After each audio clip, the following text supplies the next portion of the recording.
Hello, I'm Richard Lewis, and this is the first in a series of in-depth interviews that I said I was going to do as part of a New Year's resolution in 2014.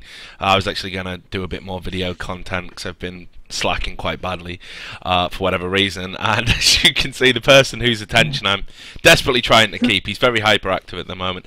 He's not really. It is, of course, our most beloved League of Legends content creator, Greg Sky Williams. So we're going to talk to him a little bit just about his career today. It's going to be quite long. Strap yourselves in. I'm sure it's going to be very interesting. So first of all, Greg, let me welcome you. I'm going to have to call you Sky, aren't I? Because if I remember from your stream, you don't like to be called by your name. Well, it's not that I don't like to be called by my name. It's more like that's legally not my name anymore. Really? So, I mean, I let you do it because I love your accent, but I prefer to be called Sky. 90% of the people in the world that know me as Sky, and then my immediate family know me as Greg, and I have transitioned from the name for quite some time. So yeah, I mean, Sky is preferable, but okay. Well, I don't want to start anything off, man. Like a bad way to get off on the wrong foot, isn't it? Like, no. Don't even know the subject's name. Good start. A lot of research done. So, well, look. Let's actually start with a nice open-ended question, and that is, you know, I've seen you in League of Legends. I haven't seen you around any other esports, or indeed any other game. So, how did you get into gaming in general? Like, what was the windy, meandering path that led you to League of Legends? To League? Yeah. Well, I used to hate League, particularly for the reason why everybody hates everything. You know, some people just, like, I hated League of Legends because all my friends would play it and I didn't know how to play it, and if I wasn't really good at it, then I hated it. Mm-hmm. So I didn't give it a chance. So I played Smash primarily, and then when my best friend died, he played Smash with me a lot, and then I got really depressed because I was like, oh, well, you know, having your best friend die at the age of 19 is not fun ever. So I started playing League, actually, because he hated League too. So then I started playing League in order to, I guess, get away from that memory, kind of just like use it as escapism. And then I just kept playing League a lot, and the games were super addicting, and shit, I logged like 2,000 games. Because remember, like, I tried to do nothing else but get my mind off it, so I just played League like all day, all the time. And so yeah, that's how my League career started. Not really much of a career, but you know, it's just a really fun game. So that's how I got into League. I wanted to touch like on the whole, you know, kind of dead friend angle, as callous as that sounds to label it that way, right? And I'll tell you why. But I wanted to do it much later in the interview, but it's here. So it would be remiss of me to miss it out. Now, the same thing happened to me just as I was graduating university. My friend was in the Royal Marines, and he got killed in a friendly fire incident. Oh. Yeah, I know. Yeah, that was fucked up. And like they tried. There was a documentary about it actually. They tried to cover it up at first. The Ministry of Defence. They tried to cover it up, and told everyone it was an enemy. But it wasn't. Okay. But it wasn't. So that all came tumbling out. There was a documentary about it on BBC Two called "Who Killed Chris Madison." It was a real head fuck. And I think one of the things people don't realise is like how much. Like, obviously you're going to become a different person because experience shapes. But when my best friend passed away, like I did become a totally different person. Like I always feel like almost like I'm a lesser version of the person I would have been had they still been around. That if he'd been around, he would have pushed me on to be better. You know, Oh yeah. I disagree with that completely. Just for me, like I thought the same thing probably for the first like 3 days. Like I would never be like a better person, or I would always be like, you know, just less. But then it turned out that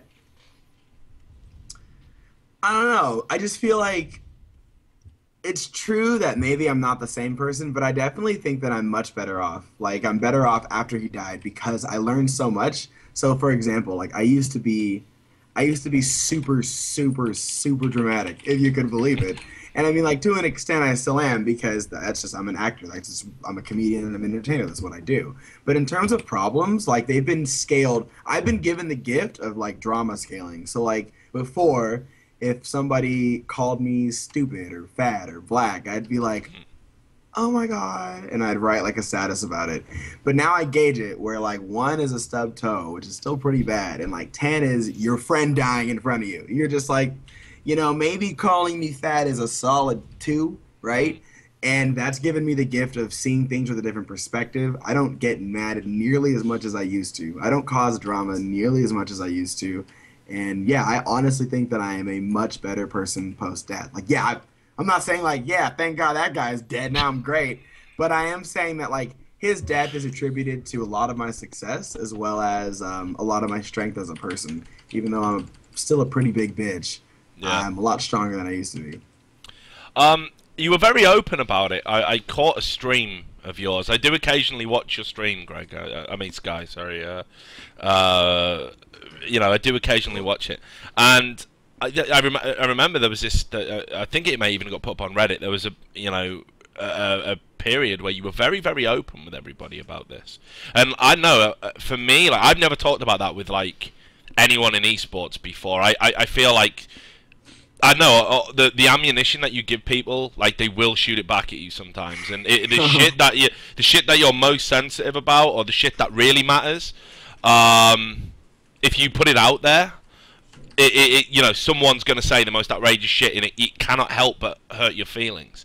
So was that a big thing for you to sort of share that? No, I mean, no one. Like I said, like. You know, the whole event made me a stronger person. Nobody has the capacity to insult me or make me feel bad. And I'm not saying that because, like, I'm some strong individual. I'm saying that because, like, I used to get bullied a lot, and I hated it, but I figured out a way to beat the bullies. And that was after I was comfortable with my own sexuality. I was able to just say, like, you know, it was kind of one of those things, like when you're gay, you can literally use that in any situation. You just win. Like, so a bully was like, "Oh, I'm gonna beat you up," and I'm like, "Well, good. I find that sexually attractive when I get hit. So joke's on you." And then it's just like, and everybody would laugh at him. So I give people ammunition to make fun of me because I know that they can. Literally, like there's nothing that anyone could say unless you're really super creative. Like sometimes I try to think about what could really get to me. I think the only thing that gets to me now is when people say that I'm past my prime, which hasn't necessarily happened, but it's one of those things where it's like, well, shit, you dug deep for that one. But you should try being my age. Like, oh my God, I actually hear that daily, dude. So no, well, and it's true. I mean, that's the depressing thing.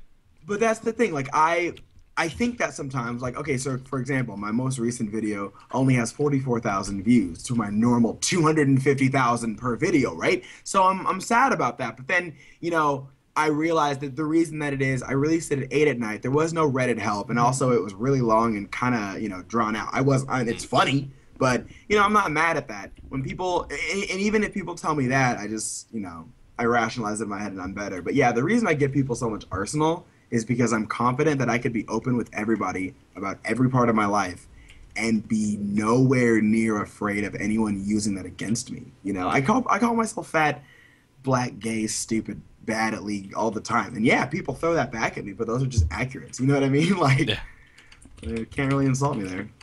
So let's talk about creating content. Obviously, you are a comedian. You are an entertainer. You are a aspiring actor. I think, would that be fair to say that? Is that fair? Yeah, that's the end goal. I want to be an actor, but here's the thing. I know that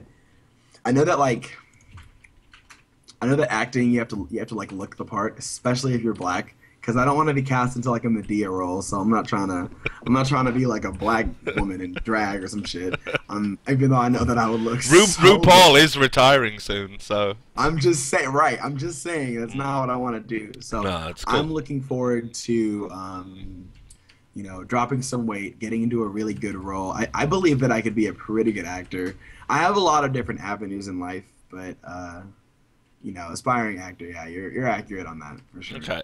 So, when you started to decide to make League of Legends content, I mean, I think there's this perception that maybe you came to it reluctantly, almost. That it was almost accidental. But was it actually by design? I mean, did you think the minute you know you saw how popular League was getting, did you think, well, I can create content for this game and I know people are gonna like it? Absolutely not. I mean, to be completely honest, a lot of the things I do for League is still reluctant because it's really, really hard. It's getting it, like every single video I put out, it gets like 2 times harder to make something funny. Um, but oh yeah, to just directly answer your question, when I made the first video, I had no idea how big League was. I had no idea actually any of that. I didn't even know what Reddit was, honestly. My friend told me to put it on Reddit. But what I did know is I had a lot of frustrations about jungling. And what I did know is that when I finished my video, when I finished my video, I looked it over and I said, this video is going to go viral. That is the first, like, I wasn't even being arrogant or anything. I was just like, this is going to be a good video. But see, in my head, viral to me meant like, this video is going to get, you know, like 20,000 views. It's going to be so hype. And then put it on Reddit and I use the restroom. And when I come back, that shit's fucking like almost #1 on Reddit all. I was like, oh shit. Can't believe they allowed me to say the word nigga that much. Like, so I mean, it was accidental. It was accidental that like it got that big, but I definitely knew that it was a good quality video, and I wanted to talk about League because League is fun and frustrating. It's really easy to yell at the game and say what everybody else is thinking, because there was none of that before. I feel like there was no talking head. Right now, I can confidently say that I think I'm the only talking head creator in League. I'm sure there are plenty of other people who want to do it but are afraid to. For all of you that are watching this, I encourage you to do it because it's fun. But yeah, one more thing. I also knew that I knew that I was the only talking head creator for League, so I felt like getting this kind of unique niche in the community was going to be positive. It was going to be like a positive thing for me. So has it been positive? I mean, obviously you've had lots of you know, views on the videos, and you know, I'd consider you to be a bona fide League of Legends personality now that exists almost outside of the LCS, and yet still very popular. But has it been entirely positive? Has there been any negatives that maybe people wouldn't expect there to have been? You mean being a personality? You mean like doing what I do? Yeah. I mean, like, has anything manifested itself that's actually secretly horrible that we'd have no clue about? Well, yeah. I think the biggest negative, and probably the only negative, is expectation. Like, that's the fucking worst. Because no matter what I do, no video is ever going to be as good as my first one, right? So everyone's like, oh, this was good, but my favorite is 5 reasons why you hate your jungler. Not to mention, you know, I say that I hate Fiora, and everybody's like, oh my god, I mained Fiora. And I'm like, okay. I mean, I have to roll with it. They're my fans, and I absolutely love my fans more than, like, my own self. And that's real. Like, I care about my fans more than my own well-being sometimes, and that's a more recent thing, which is why I'm trying to produce more content. But the expectation is killer. Like, the expectation to not only put out a video every week, but have it hilarious. For example, like Instalock, wonderfully talented individuals. But the reason why I'm not going to say they're lucky. All I'm saying is I think that they have it a little easier because they have millions of songs to choose from to parody. I don't do parodies. I have to think of a new stand-up act every week. People don't register that, like, comedians use the same routine for years. Yeah. Stand-up comics use the same shit for years. I'm being pretty much asked to do a new video with new stand-up material every week. And I did it for like 6 months. That shit was hard. Now I've slowed down, and it's such an unforgiving process. Like, you can see my subscribers stopped growing as much. My views started getting lower and lower. But, you know, yeah, I mean, that's just probably the one negative that I could identify. Pretty much the only negative, because everything else is fucking fantastic. Let's talk about hate. That almost made you spit water out. This is what we're here for. You know, this is Richard Lewis's speciality. Okay, hate, right? Hate within esports. That's what I'm all about. So, how much have you honestly gotten? Because I mean, let's be frank. I don't consider you the pin-up, if you like, for a typical esports player. You know, like someone who indulges in competitive gaming online. I think you're double niche. You know. So yeah. You've got the double niche, right? So has it been that bad? Has there been like? Well, I mean, let's start with homophobic abuse, because you're openly gay in a kind of culture where that is very taboo. Like, I know there's gay esports players out there from scenes I've worked in, like for example Counter-Strike, which is very fucking macho, and these guys will not talk about it. Like, it is the, I know who they are. But they're never going to be outed. I mean, politicians are going to out themselves before these guys. So, and I know if they did, it would be horrible for them. So, Yeah. what kind of... Have you received any homophobic abuse?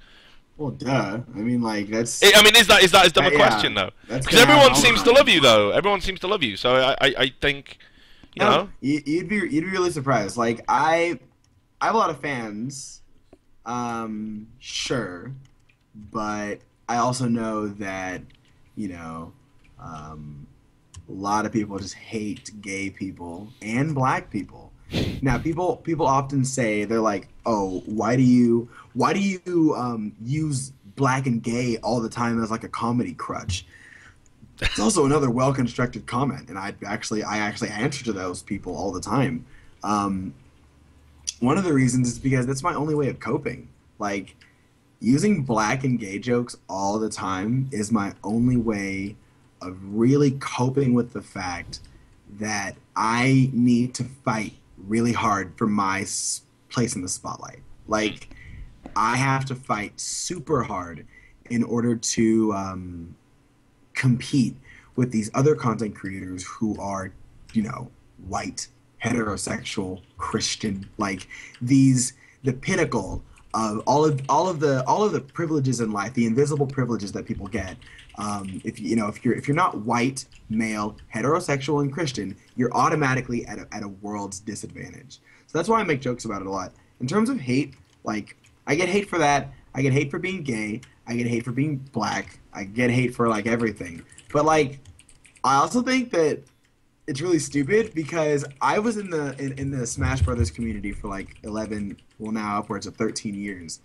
And here's what I know about gamers. I'm a nerd. I'm dealing with nerds. Okay, this is what I know. We are all giant bitches. We are all bitches. There will not be one single in the 13 years. I'm 23. Yeah. In the 13 years that I have met people, doing this shit, even since I was really young, going to these tournaments, I have never in my entire life ever met anyone that has said something to me online and done anything about it to my face. So all these people that call me faggot, all these people that call me all these bad things or whatever, I know that I will not hear it in person. I'll only get love. And that makes it a lot easier for me, at least personally. Well, let's talk about the racial side of things as well. And I got a couple of questions about this. Oh, right. Yeah, well, just in case, I thought may as well fucking stir that pot as well. So, right, okay. Well, let's tie it in with the homophobic thing first of all. Which one do you think's worse, like in people's minds? Like, which one have you got the most hate for, being black or being gay? Definitely gay. Okay. Because I mean, like, being black, I would say there's hate for being black, but at the same time, it's not as blatant as gay. Like, I don't get like, oh my god, this guy's a, the N word. I'm not gonna watch him. I more often get, oh my god, this guy sounds like such a fag. I'm gonna just turn off the stream. So, like, I get that a lot more than, oh, you're black. And the racist stuff never bothered me because I'm confident that I'm the whitest black person on earth. And, everyone in high school that used to make fun of me for that, I was the one with a job, so I didn't really get mad at them. It's just because I cross my T's and dot my I's doesn't mean that I'm not black. But, people will just say whatever they want to say. And, like, but the thing is, I also don't want to sound like a Miss America person where she's just like, people say mean things about me, but I don't care because, but no, it's just like, everybody cares. Nobody intrinsically was meant to be famous. Hey, everyone's like, I don't care if people think about me. That's a load of shit. When people will say bad things about me, it's not like I don't think about it. It's not like it doesn't ever hurt ever, and I'm just an iron wall. But, in terms of the gay stuff, that happens a lot more. And it actually hurts the least because, like, I didn't really I didn't really choose to be gay. I think the worst is when I get, like, oh my god, when I get emails from people trying to save me from hell. Oh my god. Oh, please tell me that has happened. Please tell me that has happened. Oh, Oh it my happens god. all the time. What, really? Yeah. Just to save you? Yeah, I openly say that gay is a choice and it's an abomination to God. I'm going to hell and I'd like to fuck Satan, and like I say these things because, like, at the end of the day, I am Christian, and if God loves me enough, I'll go to heaven. If sucking dick is really making me go to hell, then I'm gonna just get laid so much in the pits of fire. You know what I mean? Like, that's my spin on it. And they try to save me. They'll come in and they'll be like, listen, I love your stream, I love your stuff, and I love you so much that I want to give you the gift of heaven. And I'm like, nigga, I'm not even trying to. Oh god. Have you had any females offer to cure you, like, firsthand? I've had females want to, date me, to which I said, nope, can't do that. Like, I physically can't. Won't work, if you get what I'm saying. Like, I try to, but they're very few. I'm not like a fucking player. Like, I genuinely don't find myself too attractive, and it's not like I get emails after emails of women just like, we want you. Like, no, not at all. I mean, I make women laugh, but beyond that, it doesn't happen as often as I would want. Okay, well, I'm not trying to depress you, but I'll bring it back. I still want to explore the race thing, but we'll make it less personal, okay? No. It's fine. No.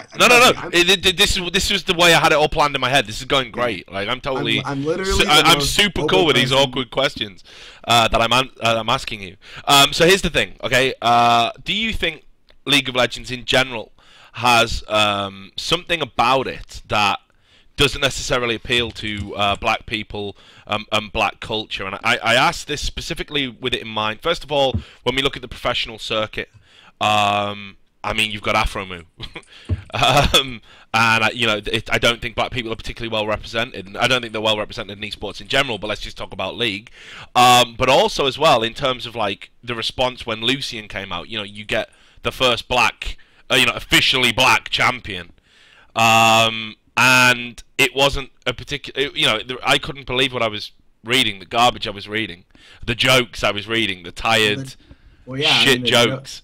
Well, I feel like some of the jokes are pretty funny, and Riot really leaned into the whole black champion. I mean, that was when I did stand up for them. That was like one of the apex of my jokes. Like, yeah, like I just said, I'm really glad that you guys made a black champion. I just really wish he wasn't, a gun wielding, big lipped convict. Like, I wish that you guys made a little put a little thought into your champions, but like it could have been worse. It still could have been worse. Lucian the Gunman, word, 2 guns, who has a white bitch as a fucking wife. Like, I just feel like they really, and actually the creator, the person who created Lucian approached me and thought that I was genuinely offended, and Yeah, I just got a lot of emails, a lot of people asking my opinion, and I was like, what does it fucking matter? Like, it doesn't matter that, I don't know, I just feel like it shouldn't matter. It doesn't matter. And I don't know. I think that black people aren't really well represented in esports or video games. I feel like Lucian was. I feel like I feel like Lucian was the epitome of just how racist they can get. But I know that they did what they did just to be cool. I'm not like knocking them for it. But for comedy's sake, just like strictly for comedy's sake, I think that nigga's the most racist thing I've ever seen in my life. But like, it goes both ways. Black people altogether, we have an opinion about Lucian, and generally he's a real nigga. They did a really good job at portraying a real nigga. I'm not so sure that's a good thing. I don't I can kind of see where you're coming from, but on both sides of it. But yeah, what I was more uncomfortable with was the response, I guess. Not so much necessarily the portrayal, and maybe that's being inherently white, closet racist that I don't know about. Some backed up shit in my like. Also, I'm British as well, so I got a colonial history in there. So there's something probably But fundamentally it's so fucked for funny, me anyway. though. But yeah, the response was just outrageous. It was like I honestly felt it shook some people to the core, like they hadn't seen black people before or something. It was so funny. Everything that people said was, in my opinion, fucking pretty damn funny. I was really happy with a lot of the responses because it's just like I'm the kind of person that'll literally joke about anything and everything. Nothing is off limits. And though socially right now I'm not going to go on and talk about, 9/11 or I did make a 9/11 joke. Okay, no. I'm not going to go and talk about like real deep personal issues, but like black jokes, people can say whatever the hell they want about like Lucian, and I'm probably gonna laugh at it unless it's like really overplayed and really unoriginal. Like, a lot of people had the idea of, Lucian's ult is a drive-by. Funny at first, but then it got really old really quickly. You know what I mean? Like, Yeah. But I think I see what you're saying. Some people were just vividly offensive when Lucian came out. Like, not even joking. Just like, wow, black champion does not even look like a black guy, and he's so ugly and blah, blah, blah. And then his alternate skin makes his skin a little bit pale. So everyone was like, wow, they made a black champion with white skin and blah, blah, blah. And it was really stupid. I actually saw someone, this is no bullshit now, I actually saw someone the other day on Reddit. I wish I'd kept the comment. But basically what they were intimating was that all of Riot's buffs to Lucian was some sort of apology to the black community. Like, that was pretty much what they were trying to make out was going on. Like, we made a black champ, it's possibly racist. And he was horrible. Yeah, and he was dog shit. Like, at launch. Like, usually our champs are, like, so OP when we launch them. This one wasn't. So, ever since then, it's just been buff after buff after buff. And it's just, like, apologize, That was one of my tweets when he first came out. I was like, they would make the nigga just suck. They would make him just the worst. The one that you would pick the last. And I just made a lot of Rosa Parks jokes. And, like, I mean, they did the same thing with Quinn. Quinn was absolute garbage when she first came out. And they buff, and now she's pretty good. Like, I don't think it's like an apology. I mean, it's funny that... I didn't buy that. I do not agree with that assessment, like, at all. Like, Riot definitely does not have good black representation, even in their company. Like, no, but I noticed that I was gonna. That's you saw where I was going with this. Okay, so where are the black rioters, man?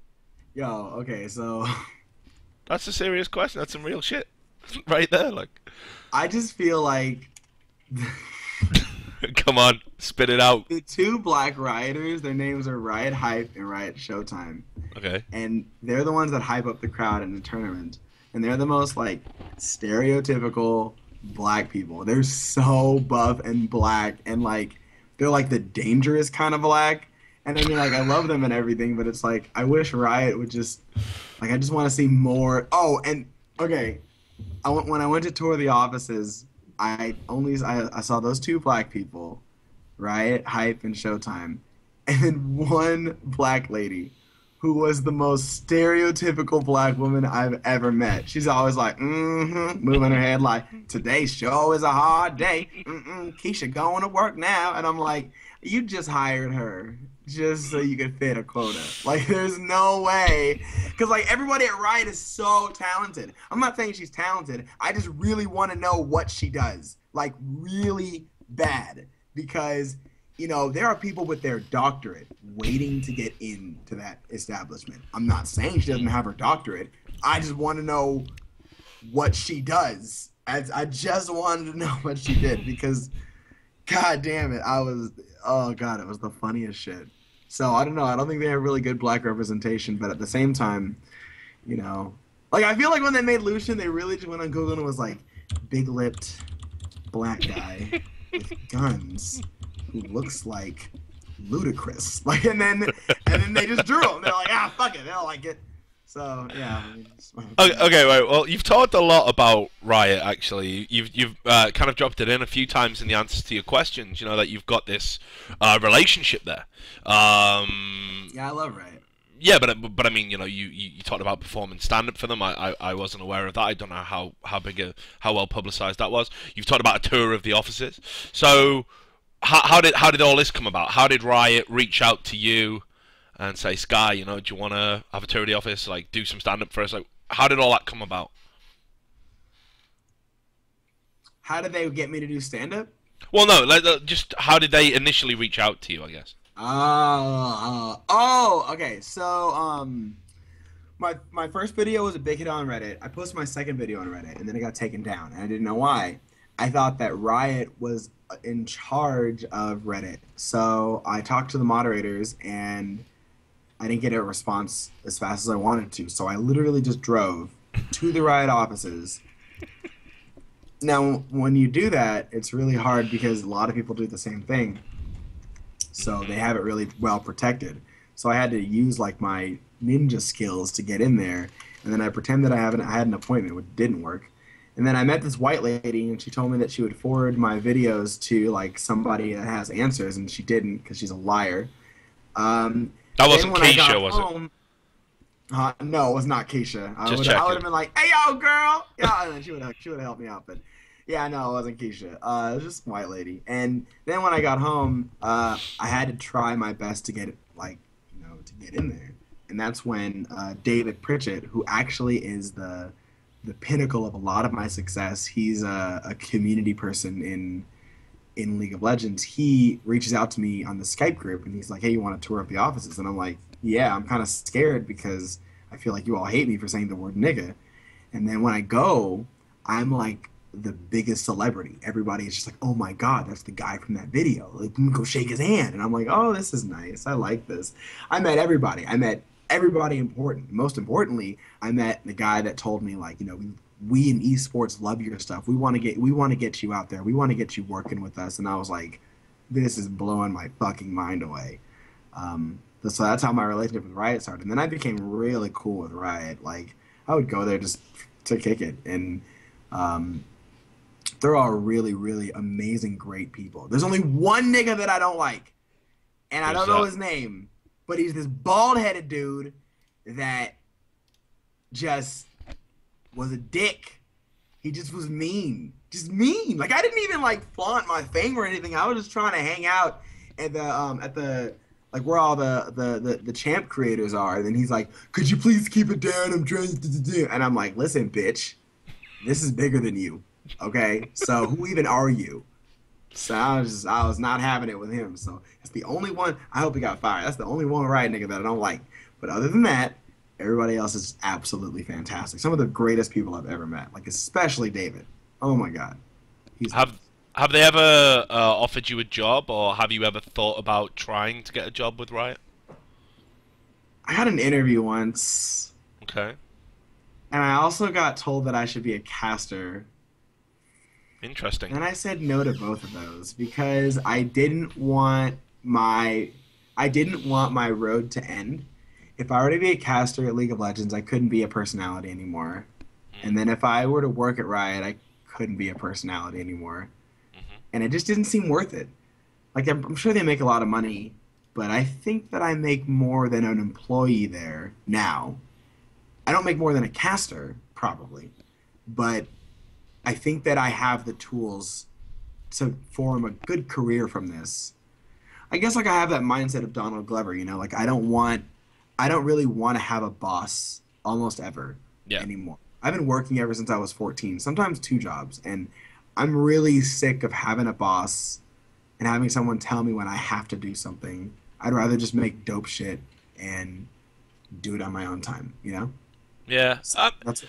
Well, so let's talk about the casting thing. It's really interesting. My next line of questioning was gonna bring us back to the game, but you've put this out there, and I think it's too good to ignore. So it was suggested you should be a caster. First question would be, I mean, do you think you could do that? Yeah, no, I was a caster for Super Smash Bros. Brawl. Like I definitely think that I could be a caster, but But I mean, you know, they look to have a pretty good lifestyle. You know, I know they get paid a lot of money. Uh, yeah. yes, So I mean, you know, they all seem unilaterally beloved. Like they can do no wrong in the eyes of the community. So I know. I mean, that would be a tempting offer to me, even someone who's been a little bit critical about the way Riot have done certain things. Like if Riot called me up and were like, "Rich, do you want to have a go at casting?" I'd probably give it a bash, actually. well, I mean, I talked to one of my other idol, my idol, my current idol is Total Biscuit.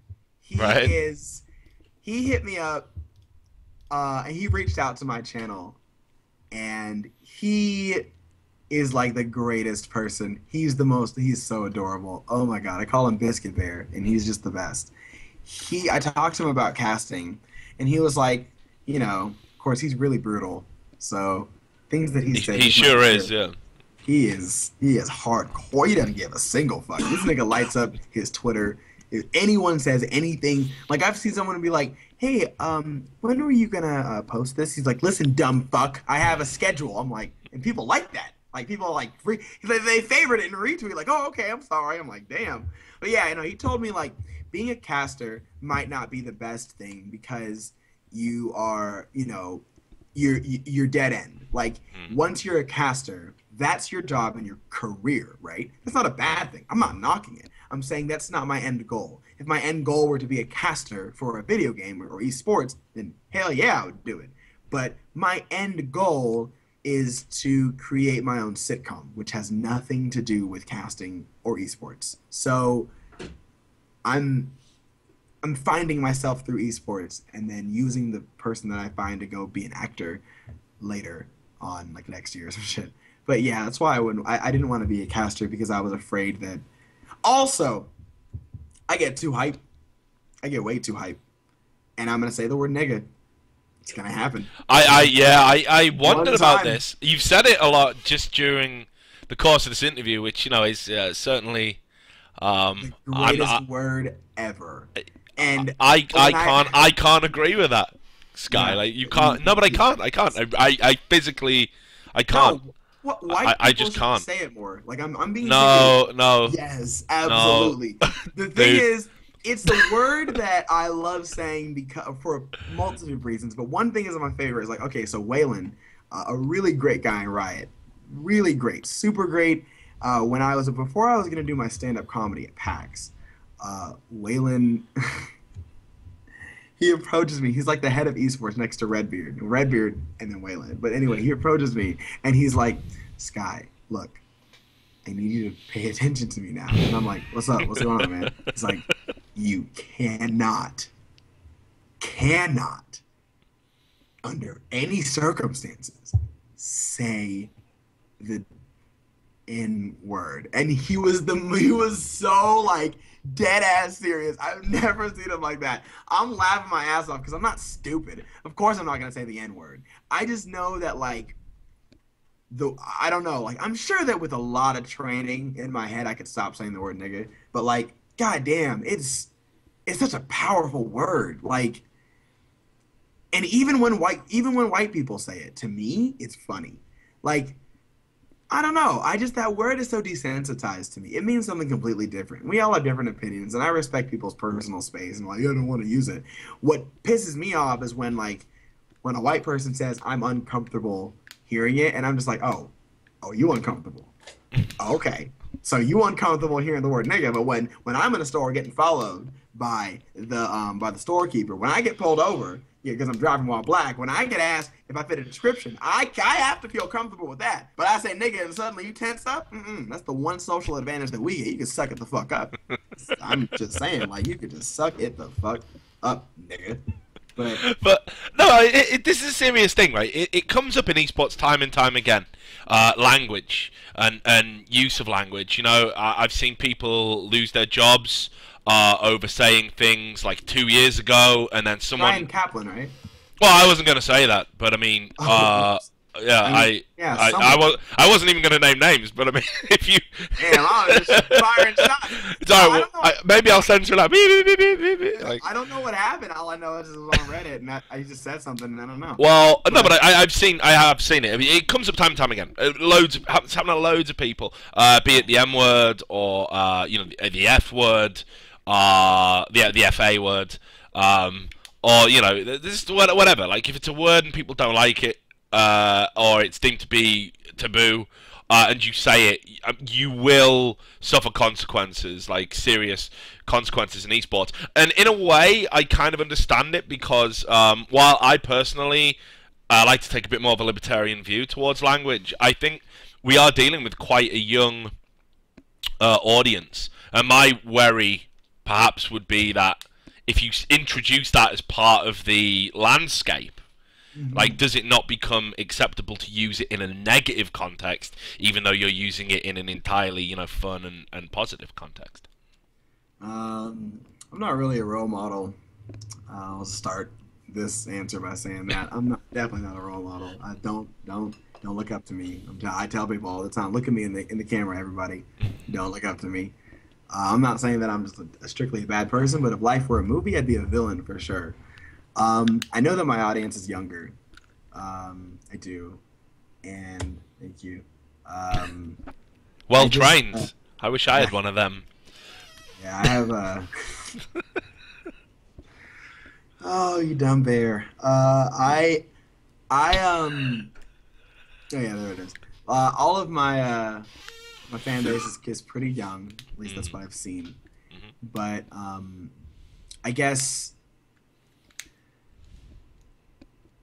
like for me the that word is so like that word and many other things that I say or do, I would be like, okay, actually this is a good thing to bring up. My the person that runs my channel or my network, like my curse network, they have actually approached me and said we could get you sponsorships with Pepsi, with Sprite, if you just didn't say the word nigga as much. And I said, but that's not me. Like I'm like I would be stifling what I do for that, and I don't think that's really me. Here's the thing though. Now I have a double standard there because I also stopped using the word nigga so that my videos would make it on Reddit. Yeah. So it's like a fine line. I'm gonna say the word nigga on my stream all the time until Twitch shuts me down. I'm gonna just keep saying the word nigga. I'm gonna keep openly talking about sucking dick during the game. Like, I don't know. I just feel like that's who I am. That's what I want to do, and that's that's the comedy that I want to use and the words that I want to choose to get where I am. And if that doesn't get me there, then I don't want to manipulate what I talk about to get anywhere. Does that make sense? Yeah. No, I get it. You don't have to. Like, you want to be successful for what you are, not dial it down and be successful for a diet version of yourself, right?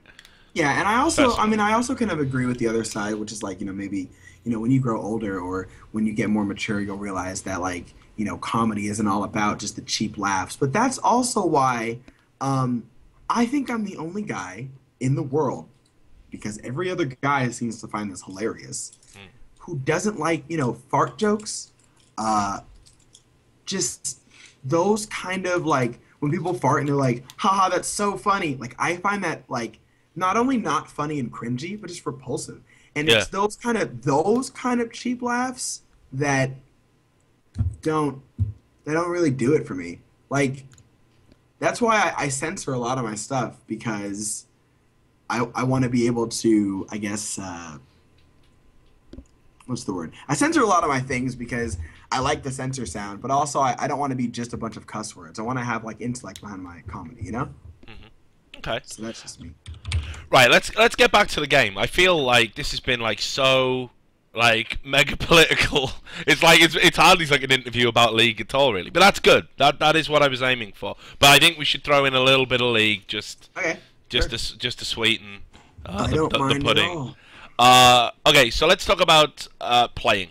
I mean, you could have been a caster, didn't work out. Or rather, you chose for it not to work out. But what about playing? Like, have you ever had any serious aspirations to be a player? Because you know you are in Diamond, and Diamond. climbing steadily towards Diamond 1. Trying Very, so hard. So hard. very steadily, with some good Elise play. So, Young Elise. Not yeah, gonna lie. Super right. young. So, have you ever thought about it? Like, what it would be like to be a player, a pro player? Was that ever on the agenda? I feel like I would talk too much shit.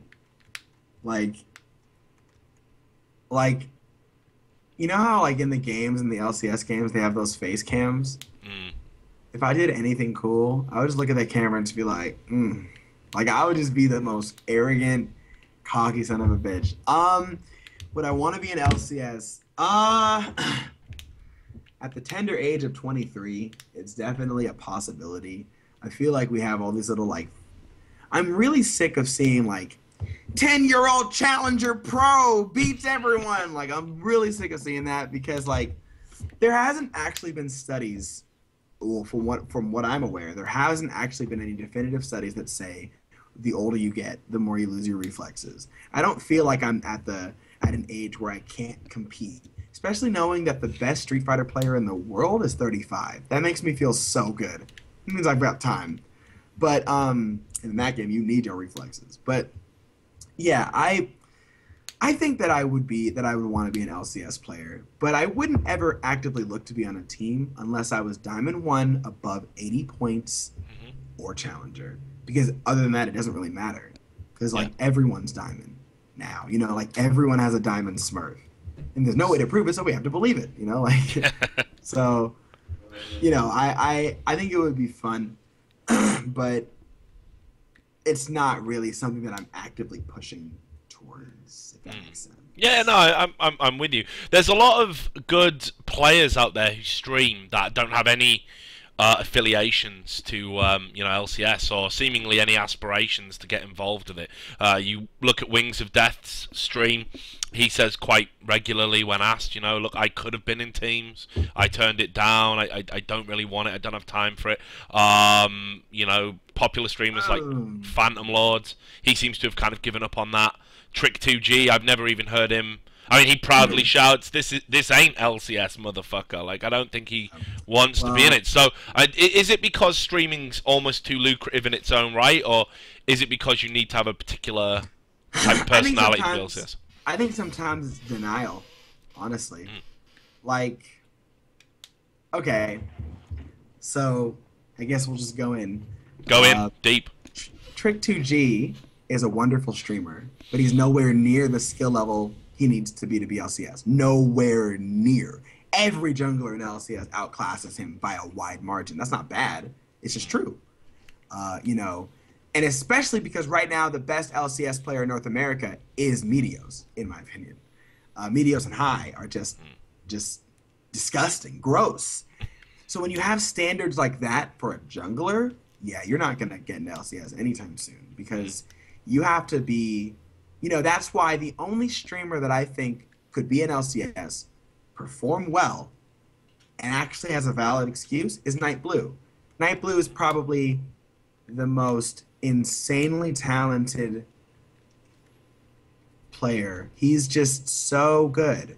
And when he wants to, I actually told him, I was like, hey, when you're done with university, I would love to like manage your team. Like that would be dope, right?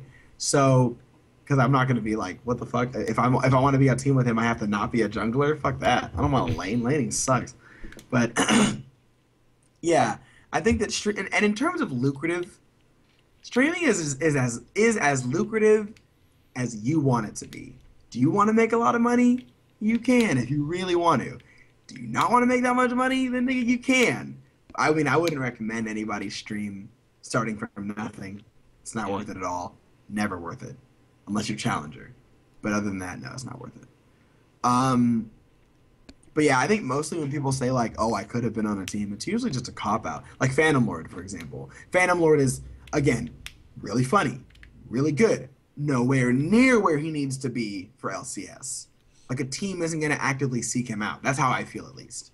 And I don't want this to seem like I'm hating on him because I'm not. I'm just being realistic here. People would sooner, you know, I don't really know if any other mid streams or some shit, but people would sooner look at somebody else. I swear, I promise.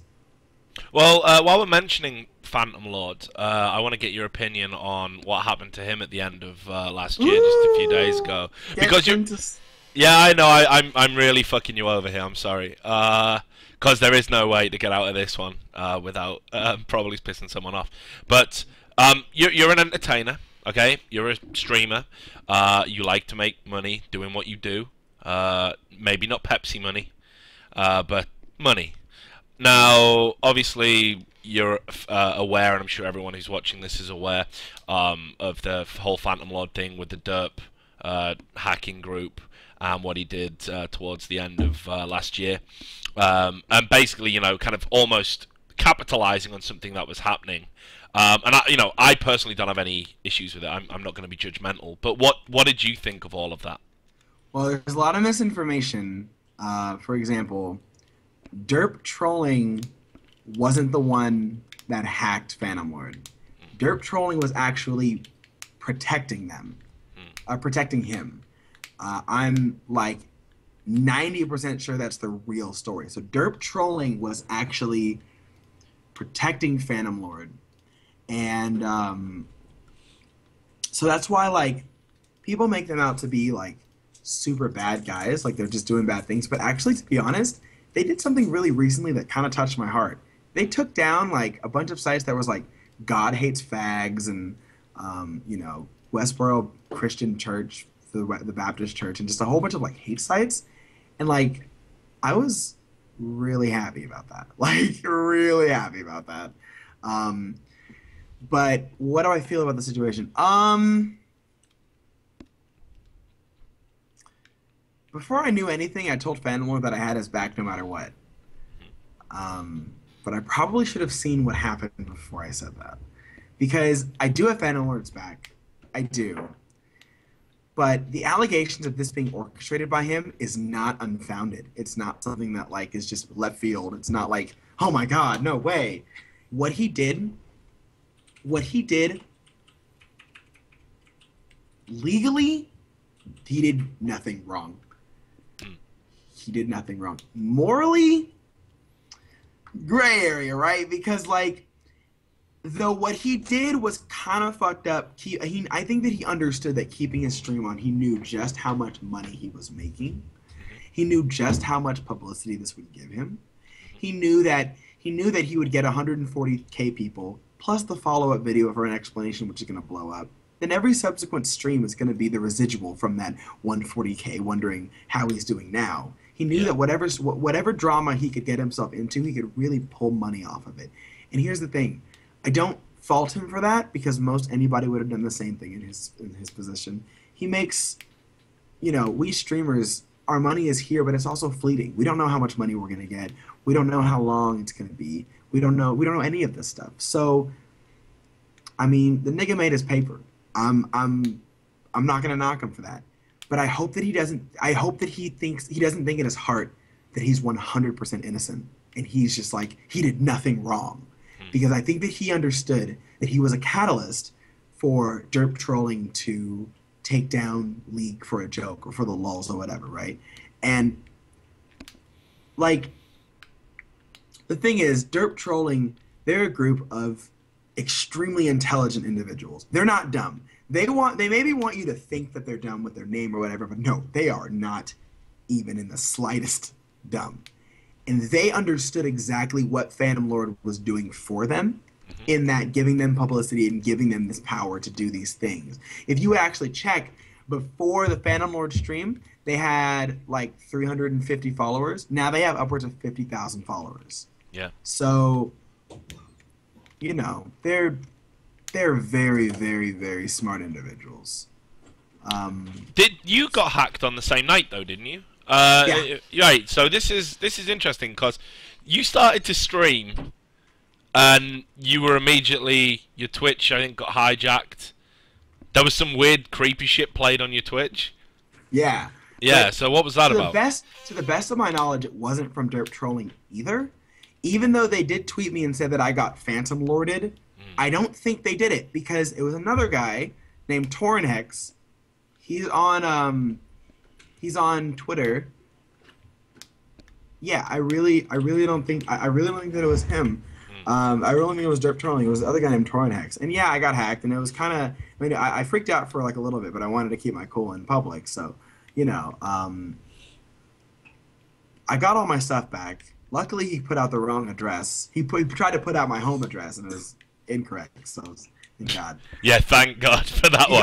He got it from Amazon. So, what he didn't know is that I was actually shipping stuff to a whole bunch of different addresses for Christmas, and he just picked one, and it wasn't mine. So I was like, okay, that person's gonna have a rude awakening. But yeah, I got hacked. I even talked to the guy. I wasn't even mad at the end. I was actually really fascinated how that actually happened, how he actually just did that. And he actually, I made him a deal because he offers his services. He said, I will dox anyone if you want me to, but you have to pay me. I was like, what are your rates? He's like, I usually take Amazon gift cards. And that's when I knew he wasn't American. So then I was like, okay, I'll make you a deal. I'll buy you a $120 Amazon gift card if you tell me how you did it and you tell me what I need to do to prevent it in the future. So I did. It was originally 100, then I just gave him 120 for this information because it was actually really invaluable. He wrote up this article for me about like what he did, how he did it, and what I can do to prevent it. But at the end of the day, it made me realize there's almost literally nothing that I could do to prevent it, but I can make it harder. He hacked into all of my stuff in like 10 minutes. I was like, damn. And then, so I got hacked. I fixed it, and hopefully everything's good now. I mean, it could obviously happen again. All of your stuff online is never safe, apparently. But he did tell me that he had access to my money, like my PayPal money, but he didn't do anything with it. And he wanted to tell me that, I need to know. People hacking my Twitter, police aren't going to give a shit about that. It's, stupid to them. But if he touched my money, that's a huge thing. And that could be, I could call the police and we would get the FBI involved, and that would be bad. So, yeah. Okay, so we've talked a bit about streamers with a nice little segue through Hacking Town. Let's talk about just your thoughts in general on players and LCS and competition. So LCS, right? Do you like the current format of what LCS has grown into? I think that I think LCS is cool. I like the hype behind it. I feel like there should just be more teams. I know that they're trying, and I feel like there should be less of a gap between the Challenger series and the regular LCS series. Yeah. I genuinely don't like how they... What's the word I'm looking for? I feel like no one cares about the Challenger series, and I feel like Riot needs to fix that by hyping up the Challenger series way more, giving these players more of a spotlight. I think that'd be really nice, personally. But, that's just me. But yeah, I like the LCS format. I like watching LCS. I like going to the games and the shows and stuff. But that's about me. That's probably just me. I don't know. Well, what's your favorite team? If you had, I mean, I'm gonna guess it's Cloud9, right? Because I know you love Meteos. I know that. My favorite team? I don't know. I do love Cloud9 because I'm the coolest with them, and I'm really good friends with High and Meteos, but Voyboy is just kind of like the most adorable thing, and then Dyrus. TSM is. I mean, like it's TSM and Cloud9. I think I love them equally because I love all the players on the team. Curse. I mean, I don't really know many of them besides Cop and Boy Boy, right? But everyone else, I'm really cool with. You must love Saint Vicious. You know what? Me and Saint are cool now. Oh, now? What you didn't used to be? What happened there? No, No, I didn't know that. That's again shit research. yeah, we didn't used to be friends, but we talked at like PAX. No, we talked at BlizzCon, and we just like it was probably just a big misunderstanding. Like Saint Vicious, our first interaction was just he was just really tired. I mean, that's what he says. And we didn't really hit it off as well. I met Voyboy and I met all them, and we had a good time. But Saint Vicious just kind of kept his distance. And at the time, Saint was like my hero, right? So like, I wanted to get more of a reaction, but there was nothing. So I felt really bad. So I was like, okay, I guess he's just a jerk. And then after I got more popular, I said it on stream, and then this whole thing, oh, I hate Saint Vicious. Blah, blah, blah, blah. But then like we talked at BlizzCon, and I like he's actually pretty cool, like. You know what? I think he's like one of the sort of more real guys out there. Like I think LCS is definitely worse off without him, unless they can find a way to sort of work coaches in a bit more. He's like Papa Saint, like yeah. he did. I mean, he literally has a Twitter dedicated to how many times he misses Smite. Like that nigga has it hard enough right now. Like how you gonna do that? But I don't personally have a problem with Saint. I know that Saint Vicious has said bad things about like Night Blue and Meteos, and they're not happy about it. But all that shit talk is so petty. It doesn't make any sense. Like you shouldn't care that much. I don't know. I just feel like they shouldn't care that much, but they do. And that's them. I'm not gonna knock them for it, But yeah, I mean, me and Saint are cool. We really are. Okay, so who's the one player you do have a problem with, or rather dislike the most? Is there anybody there? LCS wise, or well, yeah, I imagine LCS wise. I mean, 'cause that's going to be the most interesting to the listeners. Not like Fiora Master 14 or whatever. That doesn't count. What? You're just a dickhead. What player? That's all that is. You're literally just a dickhead. One sec. Zax. Hey, Anthony. Sorry, I'm still doing it. What LCS player that I hate the most? I don't really know if I dislike any LCS players. Damn, I can't even think of one LCS player that I have ill feelings towards. I think no.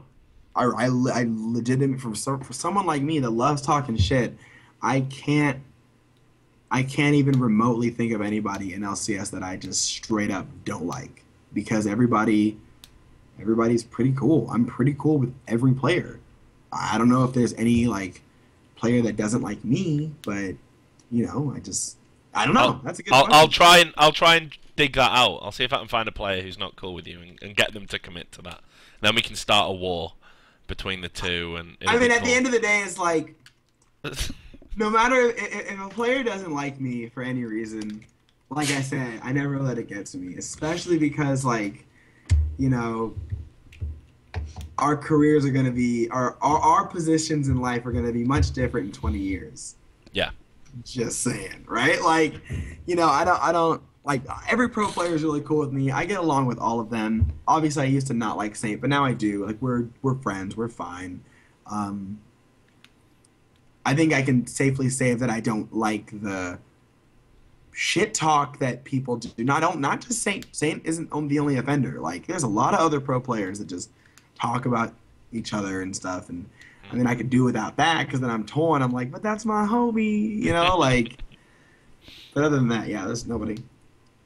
Right. So season picks then. There's a lot of hype about next season. I'm a TSM fan. People don't believe that because I wrote a negative article about Reginald. But yeah, but I totally stand by that. The team's definitely better off without him, and the whole him and Dyrus thing on stream was. Well, really they're not unpalatable. necessarily without him. Right? Yeah, but without him playing, I guess. He's like but Reggie is like, oh my god, like there is so much like hate about Reggie and like oh my god, if anyone just met him in person, like if anyone just really met him in person, they would understand. This this dude is a fucking G. Like he really is a champion. And you could tell that now that he's off the team, he's so much more relaxed and so much less stressed out. Yeah. And I think if people just understood what he did for that team and everything, then I mean, they would have different opinions. But I mean, I can understand. I totally get where all the hate came from. Not necessarily, I didn't necessarily agree with it, but you know, I get it. Yeah, but Reggie's my homeboy. He's kind of a nigga. I'm not gonna lie. Well, like so I support the fruits of his labour, so he's done something right. No doubt about that. But I definitely think the team's stronger with Bjergsen in the mix, and that's probably just me being like a Euro asshole or whatever. But yeah, so I've got a very good feeling about them for the NA season. I think Cloud9 looked really impressive against Fnatic in the Battle of the Atlantic, like super impressive. How do you see the North American season of LCS panning out? Who do you think is going to win and why? It doesn't even matter. I have a really jaded perception on NA because until North America can suck it up and just straight up admit that not only are other countries like strictly better, but we need to grow as a nation in order to beat Korea. I'm never going to like care. I'm not going to care enough about North American LCS until I see a team that is really willing to like help everyone else grow. Because okay, in Super Smash Bros. Brawl or Smash in general, I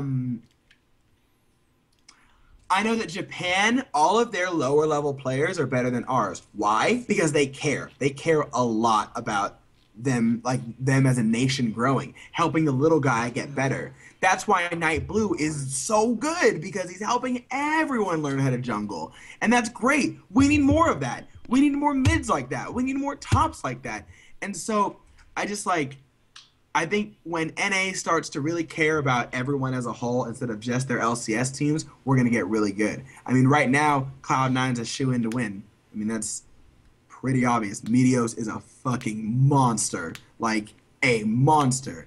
But in the only way that you're going to beat Meteos is either praying to some Jesus or fucking, I don't know. But yeah, I mean, Cloud9's going to win, but I really still feel like we're going to do poorly worldwide because, you know, even Cloud9 needs a contender. They need to get beat. So Cloud9 needs to share their secret so they can get beat, and they have to beat them, and then it's a never-ending ladder to being outplayed. Yeah. You get it. Yeah, I'm with you, yeah. I don't know. I think the Cloud9 TSM game is going to be close.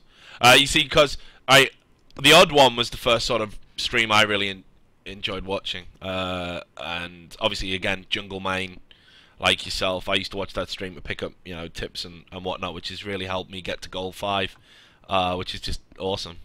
Yeah, I mean, you know, I'm a fucking G. What can I say? So no, but at my age, if I was good at games, that would be like the worst, wouldn't it? Like that would be like the ultimate. Just that would be the. Why do you always say at my age? Cause I'm old. All right, so anyway, right, I think one of the weaknesses they had was because Reggie was so sort of inconsistent at mid. They like almost used him like a second support. Like the Odd One would just sit there and sort of babysit mid because they know if they can get Reggie snowballing, then the whole fucking team's gonna do really well. But if Reggie gets fucked, then the whole team's gonna suck, and he's gonna go on tilt, and they're gonna lose. So now that you've got Bjergsen in there and the Odd One's off the leash, maybe he'll be able to do some sick counter juggling against Meteos, who is head and shoulders, if not the best all-round player, like, you know, inarguably the best jungler, but by a long way. But I think it's going to be close, man. Like, I honestly, I wouldn't put money on it, right? I'm not that fucking confident, and I mean, don't earn enough. So, like, Meteos, it's just kind of gross.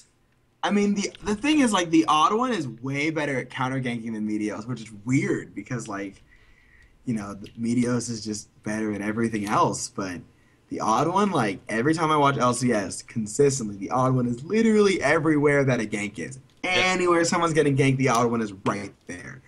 And I believe that Meteos can probably work on that, but everything else he does is great, especially his ability to not die. But I think Meteos also understands that a lot of people are targeting him in the jungle. Do you remember that LCS game where both of his buffs got stolen, and then he didn't have any buffs, but he still carried really hard? He knows exactly what to do when something bad happens. When something goes wrong, he knows exactly what to do. So, I don't know. I feel like he's going to be absolutely fine, personally. Like, absolutely fine. Perfectly fine. But that's just me, maybe. Okay, well, we'll start wrapping it up. We'll get into the wind down questions. The wind down. Here we go. It's the wind down, Sky. So, right. We've talked about LCS people and players, and we've given a few shout outs, and we've talked a little bit about streamers, and we've talked about the Phantom Lord thing, which was cool. What about the lovely smirk? What about the content creators out there? Is there anyone that you're looking at right now and you're thinking, yes, please, more content like that? Or anyone out there and you're thinking, no, fuck that content, I don't want to see that shit again. This is inexplicably popular.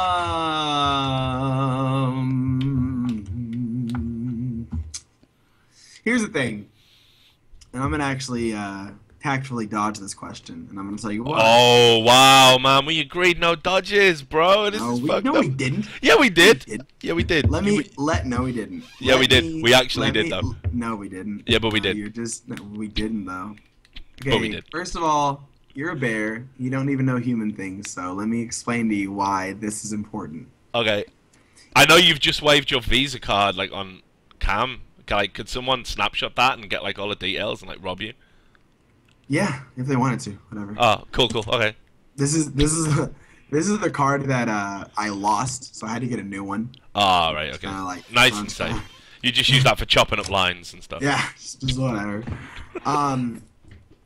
But yeah, so basically, when you're a content creator, you want to be friends with everybody. You really do. You want to keep your opinions about content private, especially if it's negative. Because if I'm being honest, there are content creators that I believe are really good, and there are content creators that I believe are getting by on shock value. And I guess I'm just like upset because I genuinely feel like some content creators are so good, but they just don't get the spotlight. For example, okay, there's this guy named Uber Danger who makes really good stuff. He doesn't make it as often, and yeah, I think I'd want to see more. Sander makes really good stuff. I'd want to see more. I have enough of Donkey, of course, because he makes videos like every 3 days. And Instalog, obviously. Okay, one content creator that I really, really want to see more of, her name is Lunity. She makes parody songs, and I cannot get enough of her. Like, I need her to do more shit. I fucking love all of her stuff. So, I want to see more of her. In terms of people that I'm just like,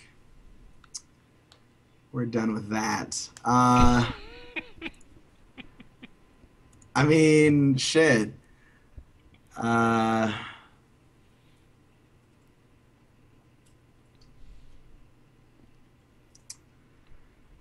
don't know, because if I don't like their content, I'll stop watching it right off the bat, right? Like, I won't even humor myself with it anymore. So I don't really. I mean, Stonewall, I guess, just stop, but he won't. He's him. Yeah, but what is it about Stonewall stuff? I just think that his videos are boring, and they don't offer more than just boring commentary. And I genuinely think that he could do a better job if he were to just make your videos more vibrant. That's it. Like more. I really like his voice. I'm not even kidding. Like, when I listen to a Stonewall video, it reminds me of like early George Carlin. Like, no shit. Like his voice, he's got the same sort Are of you like. serious right Yeah, now? like right, very early George Carlin. I'm not even shitting you. If you if you were to listen to like some of his like 1960s shit, like it sounds like fucking Stonewall. Like I don't even know how he's done that. I'm not. George Carlin. Yeah, I'm not even joking because I know everyone's gonna go, but like Stonewall's Hispanic or whatever. Seriously, the speech, the syncopation, everything, it's the same. I actually like it. I find it very, soothing and relaxing. So I'm a George Carlin fan. It's nice. So I'm just saying. I would not make that fucking comparison personally, but You need right. You're probably thinking of old, grey-haired, creepy George Carlin. Angry saying, George Carlin. I'm talking about when he was the wacky stand-up dude. To me, he sounds like it's like putting a puppy in a blender and then crushing it with a rock. That's what he sounds like to me. That's just me. That's brutal, man. I don't pull punches like that. Yeah, but you even said you were gonna take the fifth, and then you just went deep on a guy. Like that's fucked up. Yeah, but you did promise not to dodge, so I'm glad you didn't, because that would have sucked if you broke your promise. So you did promise, right? So, but I mean, okay. So let's skip to the end. Let's skip to the end, okay? Well, I'm gonna let you off the hook. You talked a bit about your sitcom, and being an aspiring actor. So I get the feeling in a way that you're kind of passing through esports. Like whenever I talk to Thorin, he always uses this term. He says there are people who are lifers, like in NBA. You know they're going to be in the business for like forever. They'll be a player, they'll be a coach, they'll be a manager, then they'll be a commentator, or they'll just be fucking dead. Like they're just gonna be in the sport. And me and Thorin are almost like esports lifers, because it's a young industry, but we've been in for a long, long time, 10 years or whatever. So, but I do not view you as a lifer. I think this is like a stepping stone to something else. And you've talked about being an aspirational actor and doing a sitcom. So when are you going to gear this up? Like, how's it all going to happen? When's it going to happen? What's going to happen? What can we expect? Video games are literally always going to be a part of my life. But at the same time, like, I know that it's going to come to an end eventually. But yeah, video games are always going to be a part of my life. I'm always going to be playing video games. I always want to be involved in esports as much as I can. I pretty much am going to be involved in esports, until I'm in my like late 30s, 40s. I don't care. I just want to be like, I want to see it grow. But I'm going to be doing my own sitcom by this year, by nearing the end of this year, and I'm going to be releasing it probably the following, because I want to shoot an entire season, edit it, release it the next year, and then that's going to be great. Like I can't wait for that. But yeah, that's kind of what I'm looking at right now. So I would say like I'm going to be I'm not going anywhere. I'm going to be in esports for a long time. I'm actually streaming every day, producing more content every day. So I'm not going anywhere. But yeah, the end goal is to be on TV in some magnitude, and I'm a firm believer of you make your own path. You create your own path to do things. Does that make sense? Like, yeah. I don't want to do the traditional, like, go to auditions and stuff. No, I want to make a show that I like. So I am going to do that. And I'm going to make a show, and it's going to be awesome. And I'm going to put it on Hulu, and it's going to be great. And everyone's going to love it. Kickstarter? Maybe. I think that I might fund it myself. I think that I'll have my own money to do so. But yeah, I might Kickstarter if I really need the money, but I'm saving up specifically for this because I don't really want to ask of money from people, I want to just be able to do it by myself and not sound desperate or anything, you know what I mean? Okay. Well, look, it's been a real pleasure to talk to you. I'm sure all of your dreams are going to come true. You could say the sky is the limit. Oh, my God. Do you know what? It was that, or I was going to end on... No, listen. I was going to do that or end on a joke and say how much I loved your last video, Chocolate Rain. So it was one of the two. You are the most racist. Oh, now what? That's not even racist. Oh, really? That's not racist. What? Zonde and me don't even look alike, but we're both black. Clearly. Oh my god, I can't even believe you're Racism playing at that its card to me. finest. It's just I've heard you Typical. sing. You've got a very similar voice. No, we don't. God, shut up.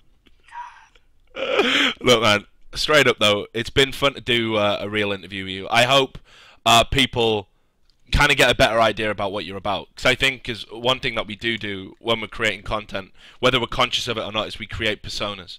It's very hard to sort of be entirely real. You can be like 95% real. You can be, you know, as real as it's possible to be.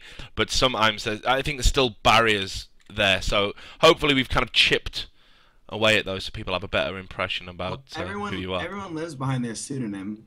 I just decided to make my pseudonym a reality, which is why I changed my name to Sky. So it's like, you know, we're all fake to an extent, especially online. We all have a different, because it's a lot easier to do things and a lot harder to do things online, so we have to act different.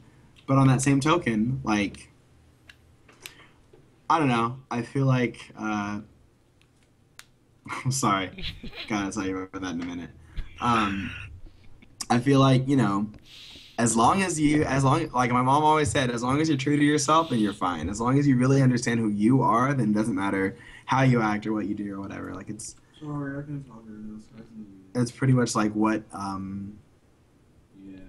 that's pretty much what's the most important part, because even when I was like, you know, like as Sky, I created that person from video games, and that really shaped me into the person that I am today. So I get really touchy when people talk about, like, you know, I just get really touchy when people talk about how people act in, like, video game conventions and stuff, because it's like, it's a time for you to reinvent yourself, you know what I mean? Yeah. So it's really important that that happens. I don't know, it's so hard to explain, but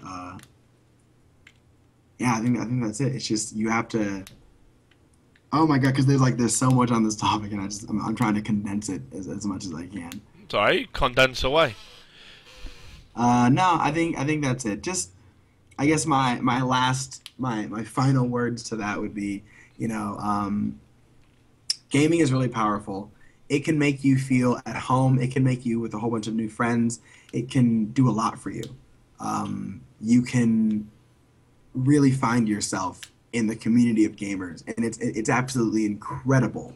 Yeah, it's not. Absolutely incredible what you can make of esports. Esports is an absolutely incredible thing, and I'm so happy that I have the fans that I have. I'm so happy that I have this career that I have right now, and I'm happy to be where I am. Again, at the risk of sounding like a Miss America white girl, you know, I'm just really grateful for everything that I have right now. Okay, well look, it has been a pleasure talking to you, and thanks very much for giving up so much of your time and being so honest in your questions and not dodging any like you promised not to. I didn't know. But yeah, it's been a blast. So, Greg Sky Williams, thank you very much. Yeah, no problem. Thank you so much for having me.